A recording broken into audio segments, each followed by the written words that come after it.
C'est pour moi un devoir de prendre la parole devant cette auguste assemblée à un moment où notre monde est en proie à des bouleversements multiples et profonds. Sécurité fragilisée, inégalité croissante, dette écrasante pour les pays du Sud, changement climatique, insécurité alimentaire, tensions géopolitiques. Nous pouvons le constater. Le monde est en tourmente et nul n'est épargné.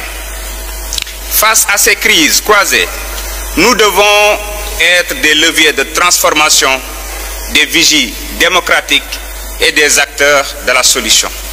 La coopération parlementaire et le multilatéralisme ne sont plus des options.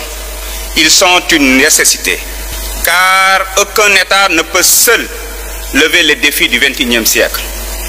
À l'heure où l'unilatéralisme et le populisme ressurgissent, nous devons réaffirmer notre foi en un multilatéralisme plus fort, plus inclusif et plus représentatif.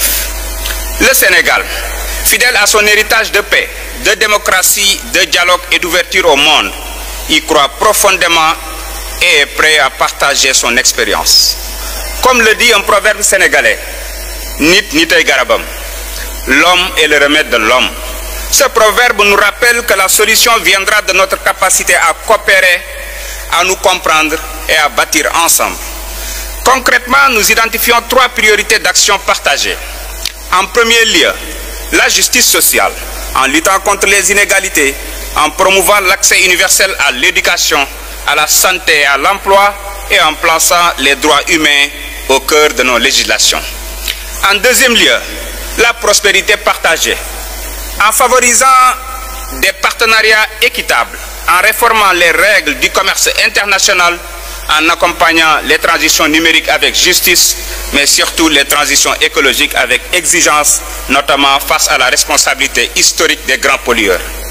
Enfin, une troisième priorité essentielle, la paix et la sécurité, en soutenant activement les mécanismes de prévention des conflits et les processus de médiation dans les zones de crise, notamment au Sahel, voisinage immédiat du Sénégal. Aujourd'hui, à la croisée des chemins marqués par le terrorisme, les trafics en tout genre, la rupture du contrat social et la tentative de déstabilisation des États. Dans les Grands Lacs, avec la situation préoccupante à l'est de la République démocratique du Congo, en Ukraine, où une guerre prolongée continue de déstabiliser l'ordre mondial, mais surtout au Moyen-Orient, où les souffrances humaines ont atteint un seuil insoutenable. Je voudrais m'arrêter particulièrement sur le génocide en Palestine. Chers collègues, Gaza souffre, Gaza pleure, Gaza meurt.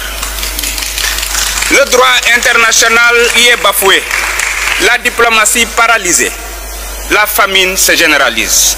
Le Sénégal, en sa qualité de président du comité de l'exercice des droits inaliénables du peuple palestinien, réaffirme son soutien indéfectible à une solution juste et durable, fondée sur la coexistence pacifique entre deux peuples. Mesdames et messieurs, le monde vacille, mais il n'est pas condamné. Nous avons la responsabilité et l'opportunité de redonner espoir à nos peuples. La diplomatie parlementaire doit jouer un rôle central en renforçant les missions interparlementaires dans les zones de crise. Il ne suffit pas de déplorer, il faut décider. Il ne suffit pas de condamner, il faut agir. Ensemble, faisons taire les armes. Ensemble, faisons triompher la paix. Jërë ngeen jëf.